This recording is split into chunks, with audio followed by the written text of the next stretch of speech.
তাদের ঘরের মধ্যে কাজিয়া। আগামী দিন মানিক সাহাকে তারা টপেল করতে চাইছে। বিপ্লব দেব জেতা কিংবা এই কৃতি দেবী সিং জেতা মানে হচ্ছে মানিক সাহার সামনে বিদায়ের ঘন্টি পাচ্ছে।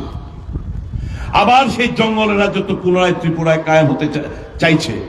বাইক বাহিনী, হেলমেট বাহিনী, অত্যাচার বা অগ্নিসংযোগ, জ্বালিয়ে দাও, পুড়িয়ে দাও, দাঙ্গা বাঁধাও, এই তো ষড়যন্ত্র এরা। তাহলে বন্ধুরা, যারা বিজেপি করেন, একটু বুঝে চিনতে আপনারা ভোট প্রদান করবেন। এই তো বলতো 2023 নির্বাচন, আমার কাছে একটু শুনে দিতে পারি, কিন্তু কি বলছে